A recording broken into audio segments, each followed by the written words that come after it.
जितने भी हमारे खेल के माध्यम थे इन्होंने सब खत्म कर दिए। भाई इनके पास तो ये वॉशिंग मशीन है, उसमें जा करके डालते हैं और धो करके निकाल देते हैं, फिर वो उसको टिकट दे देते हैं। सोनीपत की जनता के हर एक में सुरेंद्र पवार बचा हुआ है। हरियाणा का तो जी 100% का 100% नुकसान हो रहा है जी। कोई लाभ नहीं ना जी, कोई लाभ नहीं है। इनकी जो पॉलिसियाँ देखी इन्होंने यहाँ हरियाणा को क्या पूरे देश को जो है ना तबाह करके रख दिया। अब की बार तो साफ नहीं साफ करने वाले इनको दो। ये मतलब वैसे सरकार नहीं है, भारतीय झूठा पार्टी है ये। 4 PM न्यूज नेटवर्क में आप सभी का स्वागत है। मैं हूं क्षितिज कांत।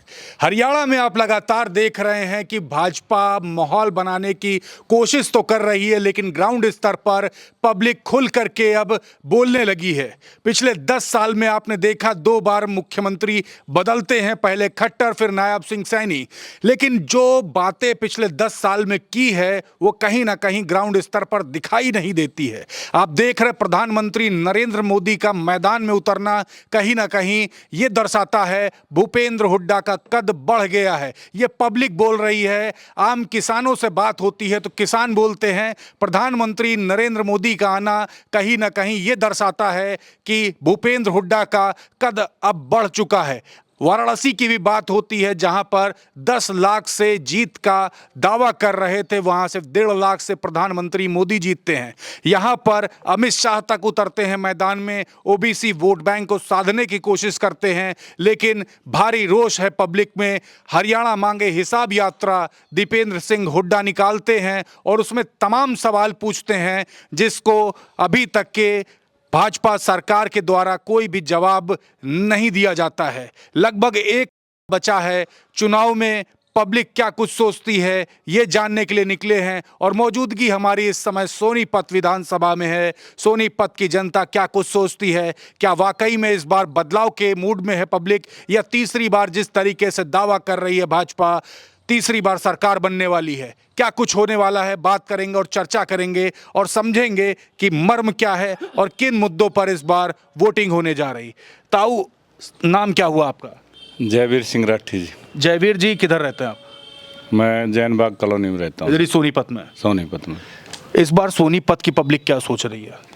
सर मैं पहले तो आपका धन्यवाद करना चाहूँगा कि आप जैन बाग कॉलोनी में अशोक विहार में पहुँचे और हमारे से आपकी बातचीत जो हो रही है, आप पूछ रहे हैं कि भाई सोनीपत में क्या चल रहा है। मैं आपको बताना चाहूँगा कि इस सोनीपत नहीं, पूरे हरियाणा को इन्होंने इस तरह से बर्बाद किया है कि हमारे जितनी भी जवान पीढ़ी है, जितने नौजवान साथी हमारे, वो सब बर्बाद कर दिए और वो अपनी लाइन को छोड़ करके वो दूसरी लाइन पर चले गए।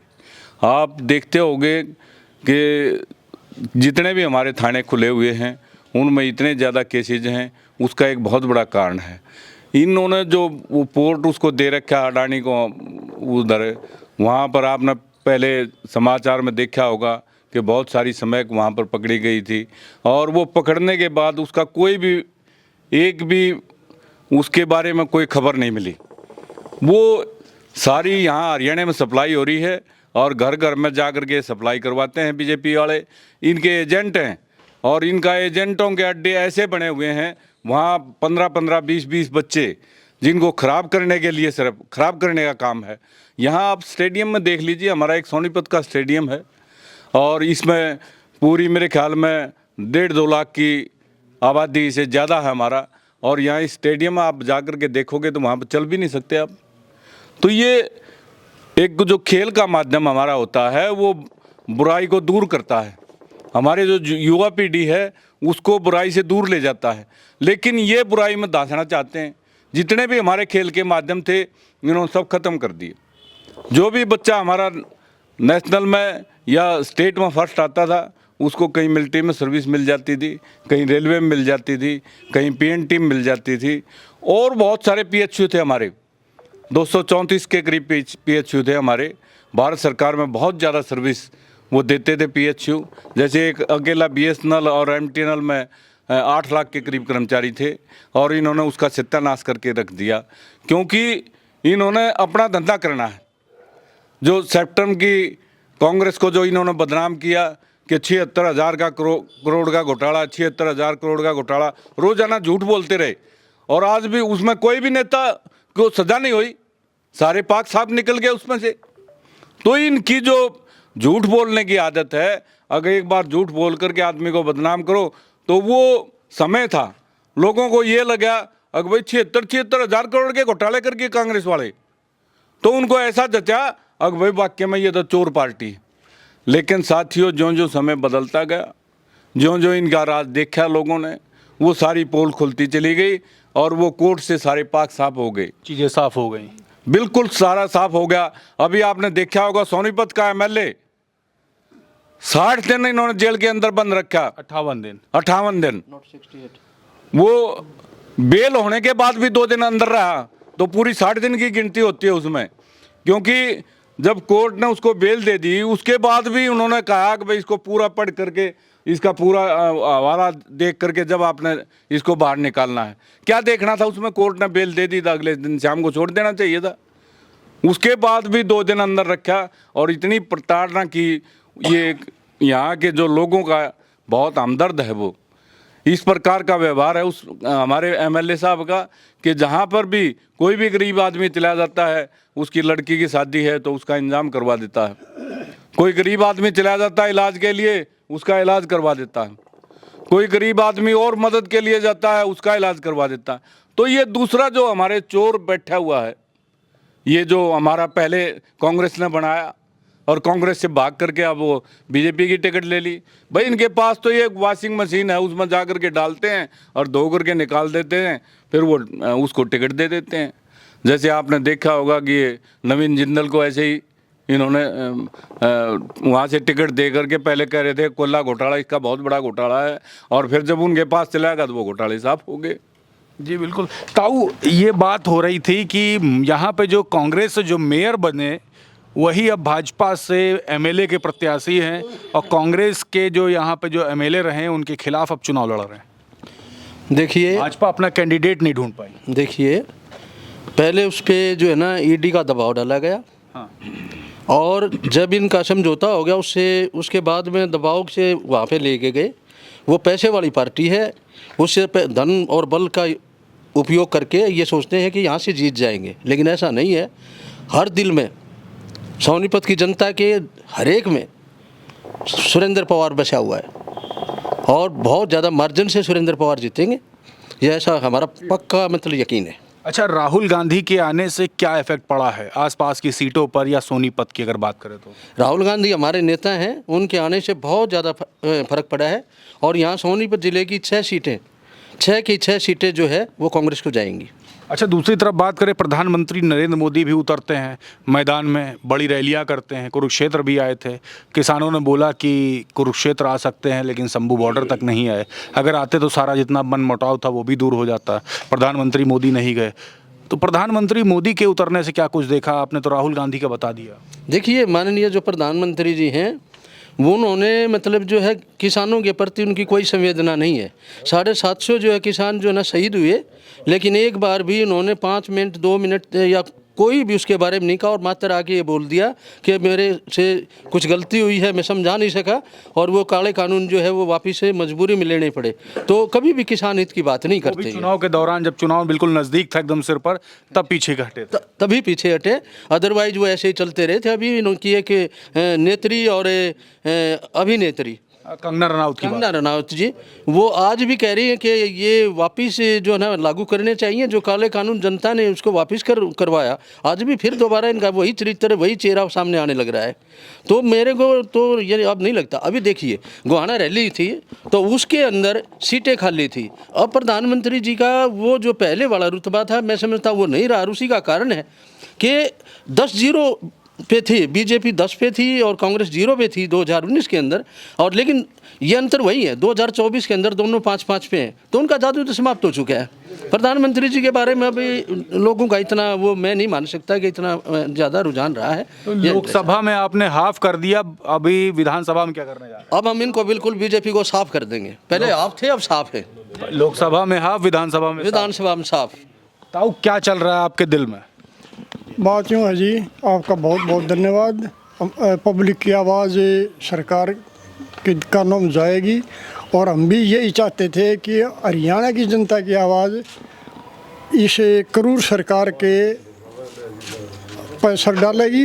मेन बात ये है कि ये दो बात करते हैं, इनके पास अपना कोई कैंडिडेट नहीं है, क्योंकि आज तक इन्हें अपना कैंडिडेट हरियाणा में कोई उतारा ही नहीं है। और मेन बात क्या है, ये क्या करते हैं, पहले ईडी का भय दिखाते हैं।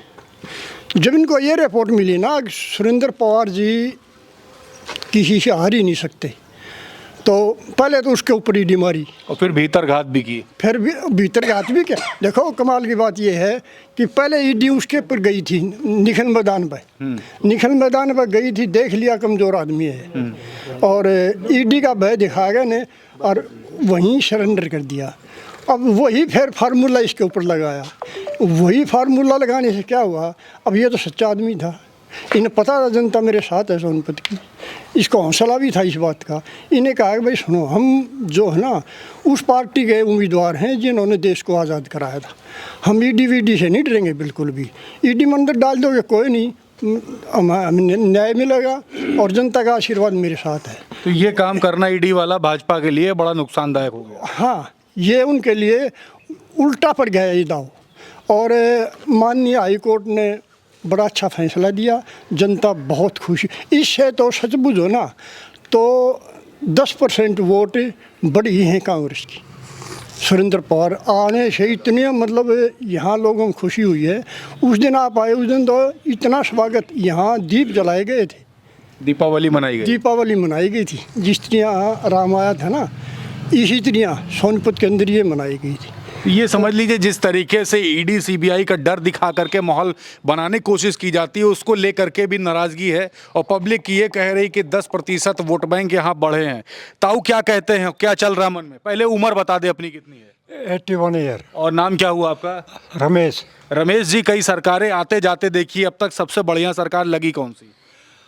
हम मानना था देख, पहले भी कांग्रेस बढ़िया लग गया करते, और ये तक है बढ़िया लग गया जी कांग्रेस। हाँ, इनका तमाशा देख लिया, कुछ नहीं जी, इन्हें तो बर्बाद कर दिया। तो 10 साल तो भाजपा रही यहाँ पर। वो तो जी हमारी मजबूरी थी जी, हमने तो वोट जब भी नहीं दी, हमने तो जिंदगी में कदे बीजेपी की वोट तो नहीं दी जी। हमारे तो बुजुर्ग ने कहा करते कि भाई ये बीजेपी है ना, ये इंडस्ट्रियलिस्ट की पार्टी है, आम आदमी की पार्टी। 10 साल में आपने बहुत कुछ देख लिया, पहले भी आपने सरकारें देखी, 10 साल में कितना लाभ दिखाई दिया, कितना नुकसान हुआ हरियाणा को? हरियाणा का तो जी 100% का 100% नुकसान हो रहा है जी। कोई लाभ नहीं ना जी, कोई लाभ नहीं है, कोई लाभ नहीं है बेटा, आप कति बिल्कुल जीरो, कोई लाभ नहीं। ताऊ आप क्या कहते हो, 10 साल में क्या क्या हुआ, नुकसान कितना हुआ, कहाँ कहाँ पे, फ़ायदा कितना देखा आपने? देखिए, इस सरकार को लड़ने वाले भी हम हैं। 2014 के अंदर एक बदलाव आया था, जो यहाँ का जवान तबका था, उन्होंने सब ने निर्णय कर लिया कि बीजेपी सरकार इसको लाएंगे, क्योंकि इनका एक नारा था, ये चाहते थे अगर हम हिंदू हैं और मुसलमान और हिंदू के बीच में जो है ना इन्होंने लड़ाई लड़ी। तो जब इनको हम ले आए और इनकी जो पॉलिसियाँ देखी, इन्होंने यहाँ हरियाणा को क्या पूरे देश को जो है ना तबाह करके रख दिया। आज प्रदेश का चाहे कोई कर्मचारी वर्ग है, चाहे कोई किसान है, चाहे मजदूर है, चाहे भट्ठे वाला है, चाहे रेहड़ी खोमचे वाला है, हर एक आदमी दुखी है। इस सरकार ने जो है ना बड़े पूंजीपतियों को 25 जो आदमी इन्होंने चुन रखे हैं उनको फ़ायदा पहुँचाने का काम किया है, यहाँ की पब्लिक को मारने का काम किया है। इन 2014 के बाद यहाँ कोई रेगुलर भर्ती नहीं हुई। जिन कर्मचारियों को अपना हक मिला हुआ था उसको भी छीनने का इन्होंने काम किया है। जो पुरानी पेंशन थी, जो एक पुराने आदमियों को ये लगता था कि भाई हमें 58 साल पूरे करके और उसके बाद हम एक अपने जीवन में एक सम्मानजनक तरीके से जी सकेंगे, इस सरकार ने भी उसको भी खोसने का काम किया है। तो इसमें आज जो है हमारे जो युवा साथी हैं वो अपना रास्ता भी भटक गए हैं। आज देश को, हरियाणा को छोड़कर विदेशों में जाने लग रहे हैं, डोंकी के रास्ते से, डोंकी के रास्ते से गए हुए हैं, बर्बाद हो गए अपनी ज़मीनें बेच के, क्योंकि यहाँ ये देख लिया कि 10 साल इनकी सरकार रही, 9.5 साल जो है खट्टर सरकार रही। अब ये बूझा जाता है कि अब तो जो है ना हमने मुख्यमंत्री को बदल दिया, अब तो नायब सैनी को जो है ना मुख्यमंत्री बना दिया। हम कहे हैं कि भाई कच्चे बदलने से क्या 10 ठीक हो जाते हैं? पॉलिसी तो वही है ना, सब कुछ वही है। इसलिए आज हरियाणा का आदमी जो है ना बदलाव चाहता है। और कांग्रेस पार्टी, जैसे माननीय प्रधानमंत्री जी कहते थे, अगर राजीव गांधी ये राहुल गांधी को पप्पू बोलते थे, लेकिन वो पढ़ा लिखा है, समझदार है, आज वो सब कुछ समझ चुका है। आज भी सोनीपत के अंदर आया था और बड़ी अच्छी बातें करी थी। एक साधारण आदमी के लिए, एक गरीब आदमी के लिए उन्होंने बात कही है। अगर जब भी हमारी सरकार सेंटर में आएगी तो हम 1-1 लाख रुपये देंगे। जितने इन्होंने साहूकारों को, जो 25 आदमियों को इन्होंने पैसे दिए, उतने ही पैसे जो है ना जनता को देंगे। तो इससे जो है ना हमारे ऊपर सभी वर्ग में ये नहीं है, क्योंकि इन्होंने भाई भाई को लड़ाने का काम किया है, इन्होंने जाट बामन को लड़ाने का काम कराया है। 35 एक का नारा दिया है। आज ये बात करते हैं वे हमें यहाँ के जनता के लिए है, लेकिन जनता ने देख लिया इनके काम को, बिल्कुल नकार दिया है, बिल्कुल दुखी हैं सब। अब की बार इनका पता साफ कर देंगे। विकल्प ताऊ क्या देखते हैं भाजपा सरकार? पहले तो मैं आपका ये 4PM में आपका जो चैनल है, इसको जितने आपके श्रोतागण हैं, जितने दर्शक हैं आपके, उनको बहुत बहुत अभिनंदन करता हूँ, उनका वंदन करता हूँ। लेकिन आज सवाल इस चीज़ का नहीं है, सरकारें तो बढ़ती रहती है, गिरती रहती हैं। पूरे वायदे कोई सरकार पूरे नहीं करती कभी भी, क्योंकि 2-4 वायदे हो जाए वो भी बहुत बढ़िया है। लेकिन आज तो स्थिति है, लोकतंत्र और प्रजातंत्र ही खतरे में है। उसके जीते जाते उदाहरण आपने यहाँ सोनीपत में देखा होगा आपको। अब एक बताओ, ये सुरेंद्र पवार जी इतने लोकप्रिय विधायक और जनप्रिय विधायक हैं, जो सबके दुख सुख में शोषित और वंचित वर्ग के साथ हमेशा खड़े रहते हैं। इनकी लोकप्रियता इन्हें पता था बीजेपी को, ये इसी के साथ नहीं सभी के साथ करते हैं ऐसा। इन्होंने क्या किया, ईडी लगाई, इतने दिन ये जेल में रहे वहाँ पे। ये ना उस कंपनी के डायरेक्टर हैं, ना उस कंपनी के मालिक थे, ये खाली शेयर होल्डर थे। वो शेयर होल्डर तो 1.5 करोड़, 2 करोड़, लाख, 2 लाख के पता नहीं कितने होते हैं। या फिर तो सब कोई बंद कर देना चाहिए था ईडी ने। लेकिन ये बड़े मतलब वहाँ जो यूनिवर्सिटी है इनकी, वहाँ नागपुर के अंदर, वहाँ से झूठ लूट और आपस में नफरत की, वहाँ से PhD देते हैं जी। मतलब टारगेट किया जाता है, एक तरीके से टारगेट किया जाता है विपक्ष को। जो भी खिलाफ बोलता है सरकार के खिलाफ, उसके ईडी या CBI जो अपने जो संवैधानिक पद हैं, जो संवैधानिक संस्थाएं हैं, उनको मतलब उनके पीछे लगा के और टॉर्चर किया जाता है ताकि हमारी साइड में आ जाए। आपने देखा होगा महाराष्ट्र में अजीत पवार का सीधा ज़्यादा उदाहरण है। पहले आपकी क्या करेंगे, आपकी हिसाब ले रहे का घोटाले में उसको ये कह रहे थे PM मोदी मैं इनको जेल में डालूंगा, लेकिन जेल में डालना दूर, अगले दिन मुख्यमंत्री बना दिया उनको। ऐसे ऐसे कई उदाहरण हैं। तो आपकी हिसाब लेने वाले हैं? अब की बार तो हिसाब नहीं साफ करने वाले हैं इनको तो हम। अब की बार हिसाब नहीं साफ करने वाले हैं। पीछे ताऊ बैठे हुए, इनसे भी सवाल लेंगे और समझेंगे क्या क्या चल रहा है हरियाणा में। सोनीपत में ताऊ क्या सोच रहे हैं इस बार? अब तो बिल्कुल नज़दीक है, 1 हफ्ते से भी कम का समय है। भाई सोनीपत में तो ये सोच रहे हैं, अब जो बीजेपी सरकार है, ये मतलब वैसे सरकार नहीं है, भारतीय झूठा पार्टी है ये।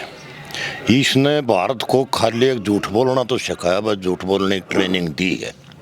क्योंकि जो हमारे नेता हैं वो जब एक चीज़ कहते हैं, झूठ बोलो, बार बार बोलो और हमेशा बोलो है। तो इसलिए इस सरकार से यानी हर वर्ग इतना परेशान हो गया है कि इस सरकार को जो है ना, एक ही है भाई, इसको साफ कर दो। इसने मतलब कि कोई भी किसान, पहलवान, कर्मचारी, मजदूर, आंगनबाड़ी, इन्होंने खाली लठ मारने के सिवाय कोई काम नहीं किया है। तो ये पूरा मतलब कि हरियाणा की जनता ये अपना मूड बना चुकी है कि इनको साफ करो। कितनी मार्जिन देख रहे हैं इस बार जहाँ सोनीपत में? हम तो कम से पूरे हरियाणा की यहाँ कम से कम 50,000 की लीड है। 50,000 की लीड कम से कम। ताऊ आप क्या कहते हो? क्या पूछोगे? मैं ये कह रहा हूँ कि यहाँ पे अब तो सोनीपत में आ चुके हैं, पूरे हरियाणा में पब्लिक तमाम बड़े बड़े मुद्दों पे बात कर रही। कोर मुद्दे क्या हैं जिस पर इस बार वोट डालोगे? मेरे को मुद्दा का पता नहीं जी। दोनों पार्टी बेईमान हैं, बीजेपी भी कांग्रेस भी। जो वादे कर रही है पूरे नहीं कर सकते। इन बेईमान हमने देखना पड़ेगा कम कौन सा है, तो करके मैं अपनी वोट कांग्रेस को दूंगा। तो दोनों बेईमान है, कम कौन सा? हाँ, तो कौन से तराजू पे आप नाप रहे हैं? वो मैं छाटता, हाँ, कम कौन से कांग्रेस कम से। ताऊ आप क्या कह रहे हैं? कांग्रेस आगे एक तरफा, कांग्रेस की बात करें। ताऊ आप बताएं। बीजेपी का सुपड़ा साफ है। 10 साल में गरीब मजदूर, किसान, जवान, दुकानदार सबके साथ अन्याय किया। कोई रोज़गार नहीं मिला किसी को। अपराध जो है ना बढ़ता ही चला गया दिनों दिन। और जो इन वादे किए थे कोई वादा पूरा नहीं हुआ। सारा सब कुछ इनका सिस्टम जो है ना फेल हो गया। सैनिक आने से भी जो है ना कुछ नहीं, सूखे वादे वादे वादे वादे जो है ना होते रहे हैं, कोई काम नहीं हुआ। अब सबका मन बना लिया सबने, कांग्रेस की सरकार। कांग्रेस की सरकार, आप क्या कहते हो? बीजेपी जा रही है, कांग्रेस आ रही है और सोनीपत से कांग्रेस के लोकप्रिय विधायक जो है कम से कम 50,000 वोटों से जीतेंगे। 50,000 वोट। ताऊ आप क्या कहते हैं? बीजेपी जा रही है, कांग्रेस आ रही है। देखिए, बीजेपी जा रही, कांग्रेस आ रही, यही बात हो रही है। और लगभग हरियाणा की जब अलग अलग सीटों पे चल रहे हैं तो मुद्दे लगभग सेम हैं। किसानों की बात की जाए तो भाजपा सरकार में नहरों में पानी तक नहीं पहुंचा पाई। कई जगह पर तो ऐसे देखने को मिला कि नहर का पानी काट ले गए अपने क्षेत्र में। तो इस तरीके के आरोप भी लगे। पीने का पानी भी सही से मुहैया नहीं हो पाया है। गलियों में चलेंगे आप तो जो बजट जो पास हुआ था वो बजट तक खा लिया गया है। और सोनीपत की अगर बात करें तो महंगाई, बेरोजगारी भी बड़ा मुद्दा है। सोनीपत में अगर बात की जाए तो अग्निवीर के मुद्दे पर भी बात हुई। और यहाँ के जो विधायक रहे हैं कांग्रेस के, उनको जेल तक भेजा गया। ईडी, सीबीआई की धमकी तक आई यहाँ पर। और सबसे बड़ी बात ये, यहाँ से जो कांग्रेस के जो मेयर जो रहे हैं वो कांग्रेस के मेयर अब भाजपा से प्रत्याशी हैं विधानसभा चुनाव में। भीतर घात तक करी गई, इस तरीके के आरोप हैं। और ये बड़ा सवाल खड़ा कर दिया कि भाजपा के पास भाजपा का खुद का प्रत्याशी नहीं था, उसको कांग्रेस से तोड़ना पड़ा। तो देखने वाली बात होगी 5 तारीख को क्या कुछ होने वाला है, कितने प्रतिशत वोट इंक्रीज करेंगे इस बार और क्या कुछ होगा, ये आपको दिखाता रहूँगा। जुड़े रहिएगा 4 PM न्यूज़ नेटवर्क के साथ। ग्राउंड रिपोर्ट के लिए मैं हूं क्षितिज कांत, कैमरा पर्सन शुभम के साथ। धन्यवाद।